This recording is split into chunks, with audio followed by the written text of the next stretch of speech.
আমার চোখে ঘুম নাই, আর শালা চিকনা পড়ে পড়ে ঘুমাইবো। বাই করতাছি তোর ঘুম।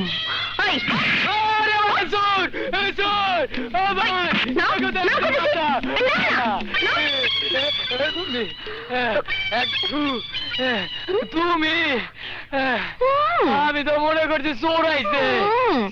ঘুমাতে পারে ঘুমাবো না, কি করুম? চুরি করতে যাবো। কিন্তু আমি যে ঘুমাইতে পারতেছি না, তার কি হইব? কোন কি জিনে ধরে নাই তো? জানি না। তাইলে তো ঘুমের ওষুধ লাগবো। না, আমারে মধু আইনা দে। আরে এত রাতে মধু কই পাবো? কোন দোকানপাট তো খোলা নাই। আরে এই মধু সেই মধু না, আমি মানুষ মধুরে চাই। মধুরে আমি বিয়া করব, ওর লাগে আমি সংসার করব, ওর বাচ্চার মা হব। ওরে আমার আল্লাহ রে, আমার বুবু তো এই মধুরে পছন্দ করে বলাইছে। আমার অন্তরের ঘরে মধুরে আমি পার্মানেন্ট বসাই ফেলাইছি। দেখুনালি কি করবি, তাড়াতাড়ি কর। মধুরে ছাড়া আমি বাঁচুম না। ঠিক আছে ঠিক আছে, আমি না হয় বিয়ের প্রস্তাব লয়ে যাবো, কিন্তু মধু ভাই যদি তোমার পছন্দ না করে। তোর মতো বাংলা পাপ যদি প্রস্তাব দেয় তাহলে পছন্দ করবো কেমনে? এমন মানুষ দিয়ে বিয়ার প্রস্তাব দিবি যাতে মধু আমার বিয়া করতে বাধ্য হয়। এমন লোক পাবো কই? আমি কিছু জানি না চিকনালি, আমি শুধু মধুরে চাই। পাইছি পাইছি, এমন মানুষ খুঁজে পাইছি। কেটা কেটা? তুহিন, অটোওয়ালা ভাই তুহিন, মধুর একমাত্র বন্ধু।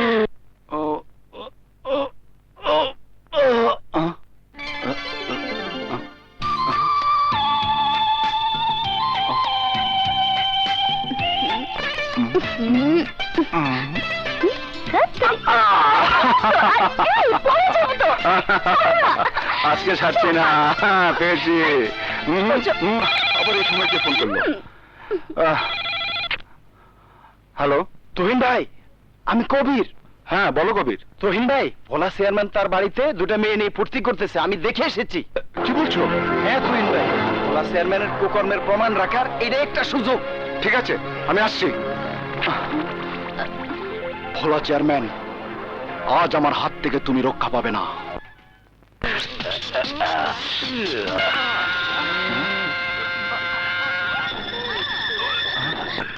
আমার জন্য এই কেউ দেখলে নাই যায়?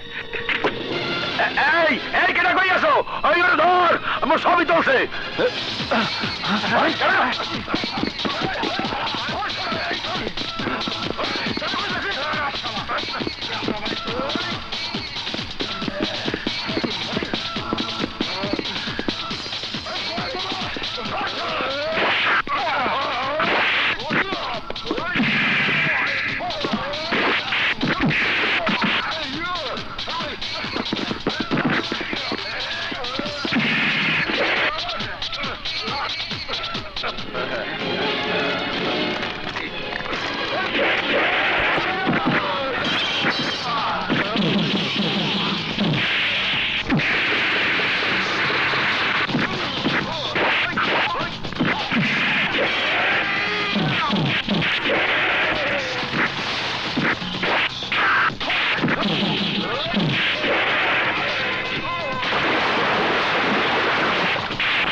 মিষ্টি, মিষ্টির প্যাকেট নিয়ে কোথায় যাচ্ছিস? আপনার কাছে যাইতেছিলাম, মিষ্টি বুবু পাঠাইছে। মিষ্টি আমার জন্য হঠাৎ করে মিষ্টি পাঠালো কেন? খান ভাইদের খান। মামা গো দেশি মিষ্টি, এই মিষ্টিটা খুব ভালো, খাই এখন।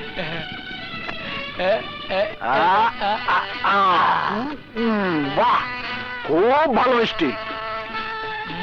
মিষ্টি বুবু করেছে তার সাথে আপনার বন্ধু মধুর বিয়ার প্রস্তাব দিতে। হ্যাঁ, মিষ্টি শুধু মধুর বিয়া? হারাম জাদা, ধরো ধরো। আচ্ছা ঠিক আছে, আমি ধরো হারামজাদা।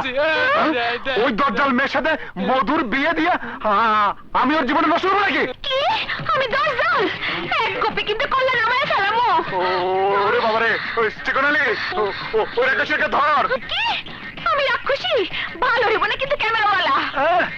যে মেয়ে কোপা দাউনে সারা গ্রাম ঘুরে বেড়ায় তাকে রাক্ষসী বলবো না তো কি বলবো?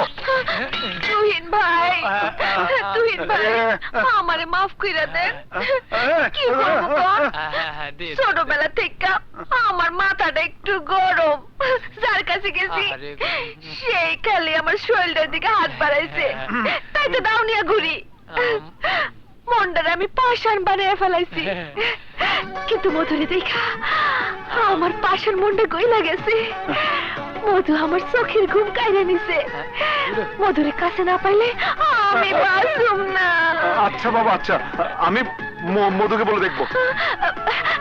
আমার মাথায় হাত দিয়া কসম খায়া কও, মধুরে যেমনি পারো রাজি করাইবা। ঠিক আছে, আমি বলবো। না তুই না, তুই এ কথা কইস না। এখন আমার পক্ষে বিয়ে করা কোনোভাবেই সম্ভব না। তুই তো জানোস শিউলি আমার একমাত্র বোন, দুনিয়াতে আমি ছাড়া ওর আর কেউ নাই। আমার কারণে শিউলির কোনো ক্ষতি হইলে আমি নিজের ক্ষমা করতে পারুম না। মধু, মিষ্টি খুব ভালো মেয়ে, ওকে তোর সাথে মানাবে ভালো। আর তাছাড়া ও তোর সংসারে এলে শিউলির একটা ভালো বান্ধবী হবে। হ্যাঁ ভাইয়া, তুহিন ভাই ঠিকই বলেছে। আমি সারাদিন একা একা থাকি, আমার একটু ভাবি চাই। তুমি আমার কথা ভেবো না, বিয়ে করে ফেলো, তাহলে অন্তত সকালের নাস্তাটা কষ্ট করে আর তোমাকে বানাতে হবে ও না। এই কথা, মারবো একটা। না রে শিউলি না, তোরে ভালো কোনো পাত্রের হাতে তুলে না দিয়া আমি যে নিজের সুখের কথা ভাবতে পারি না। আগে তোর বিয়ে হোক, তারপর আমার কথা ভাবা যাবে।